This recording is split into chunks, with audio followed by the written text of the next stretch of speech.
Welcome to the show. You know where you are, the 9 at 9 with me, Tigo. And we're about to talk about decluttering. Now, look, it's like the 25th of the month of January 2023. We did our New Year's resolutions. I did mine on my birthday in November. You may have done yours on New Year's Eve. The question is, have you gotten that clutter out of your life? Or have you wondered, how the heck am I going to get this clutter out of my life? Well, guess what? Our buddy Mel Mason is here. She is our clutter expert, and we're about to declutter 2023. So sit right there. We'll be right back. Expert Talk is sponsored by Pod Nation TV, the podcast to broadcast network.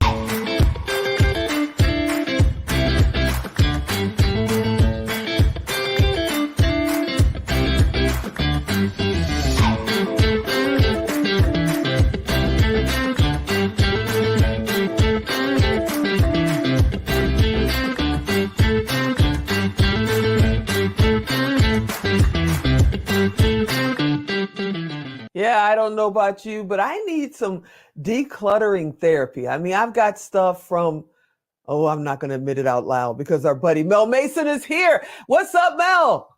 Woo, what's going on? So you go. So good to be back in the house with you.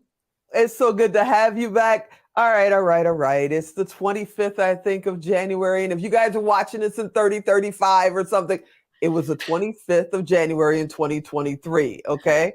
And a lot of people made New Year's resolutions about what they were going to do.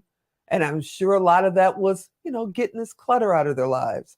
And now if they're anything like me, they're looking at the box in the corner going, how do I let it go? How do I let it go?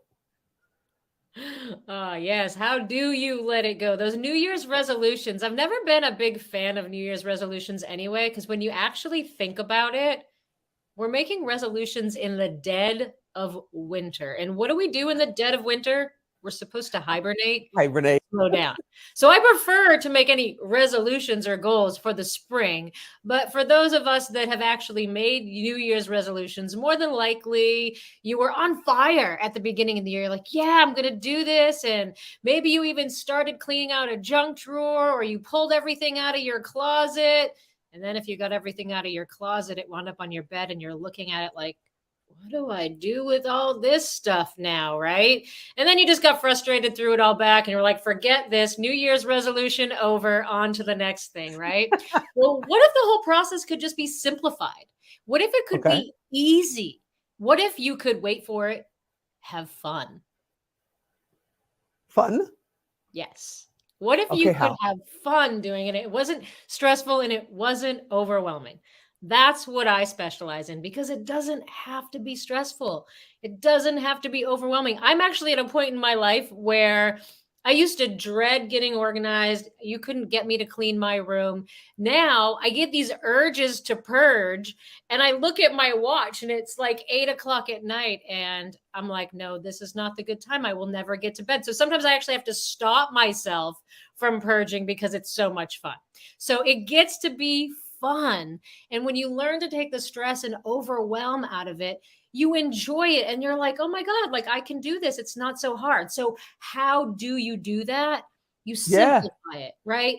Like you heard me say, most people will go and tackle the entire closet all at once. They're going to rip everything out Marie Kondo style. No offense, Marie Kondo, love your method, just not the whole grab everything all at once. And then you're like looking at this whole pile of stuff and you're like, oh my God, what do I do with this, right? It's overwhelming all in itself. But if you were to simply just start small, like how do we eat an elephant? One bite at a time. At a time. Right, exactly. So it's the same with clutter. Why doesn't it work with clutter? I mean, the journey of 1,000 steps, 1,000 miles starts with a single step, right? And so the way that I teach my clients is start with a square foot. One simple square foot, nothing bigger than, a moving box that fits books in them. There's like the 1.5 cube box. Like don't do anything bigger than that. And when you learn to start small, you're able to complete the task, because how many out there are great starters but lousy finishers, right? So then you actually complete what you start, and then you get that good old dopamine hit that makes you want to do more. but not only starting small. My biggest secret, because people have a really hard time letting go, and this is like mind blowing, and this will help so much, is that I have a 5-second rule. Okay. What that means is when you're looking at an item, going to make a decision about whether you're keeping it or not, if you're looking at it for 5 seconds, you're keeping it for now. Ah, okay. Then move on, because you will never let go of everything that you've accumulated on the first pass. It's not how it works. That muscle of letting go is in atrophy, and it needs to be strengthened. So you do that by repetition, by making the decision, and it's make a freaking decision. It doesn't matter which one you make. Don't judge yourself for it. Don't beat yourself up. Just make the decision. Okay, I gotta ask. You know, my parents have passed away. Good friends of mine have passed away. And I have stuff, especially my parents. My garage is pretty much all of their stuff. And I keep thinking, if I let it go, what if one day I want to play that 78? And for you out there that don't know what a 78 is, go look it up.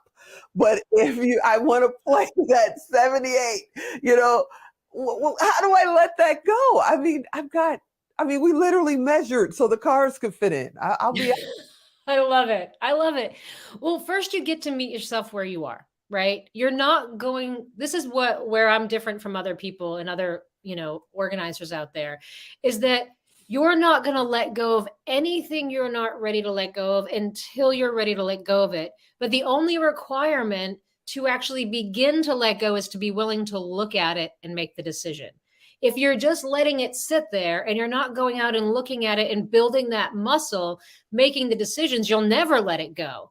But time after time after time of looking, you will start to let go. You will start to realize, like, I had these books from like 1998 that I would reference all the time. They were books that I swore I was never going to let go of. Absolutely swore it. I would look at them, I would pack them, I would move, I would unpack them, and I was super attached to them. And I would reference them. And just a year and a half ago, I'm sitting in my chair, putting my shoes on, looking at my bookcase. Now, I wasn't like scheduling time to get organized. I just looked up and I was like, oh, it's time for you to go now. And I took the whole stack of books, put it on a little table, took a picture of it, posted it on Facebook, because if it's not on Facebook, it doesn't happen, right? And I let them go. But that was like 20 years before I was ready. See, one, you're young, because 20 years sound like a long time to you. You know, when you're dang near 60, 20 years, I got socks that are 20 years old. I've got shoes that are 20 years old. So 1998 feels like a couple of years ago, and you say it like, I don't know, it's 1975, it's like we all have our relative time. And I totally get that. But then when I was only 12, but hey. Okay, we're cutting this interview short. Goodbye. So are you talking about let it go and just throw it out? Or are you talking, because there's all these websites that you sell stuff on, or, you share it with people. How do you mean let it go? How should we let it go? I always recommend donating, because your only job is to let it go, because the universe is abundant. When you're hanging on to stuff, you're holding on and your hands aren't open to receive, right? You literally can't receive the abundance that's always flowing around you. And we get attached to, oh my God, I spent so much on this, or it's worth so much. I need to get the value or the money from this item. But the truth of the matter is, when you become willing to let it go, you create the space for the money to come in other places. And so your only job is to let it go. And I always donate to my local nonprofits that support my local thrift shops that support our nonprofits. And then last resort is Goodwill, because they're a for-profit company. So you're telling me I need to find somebody, an organization that just would be dying for a couple of 100 albums and 78s.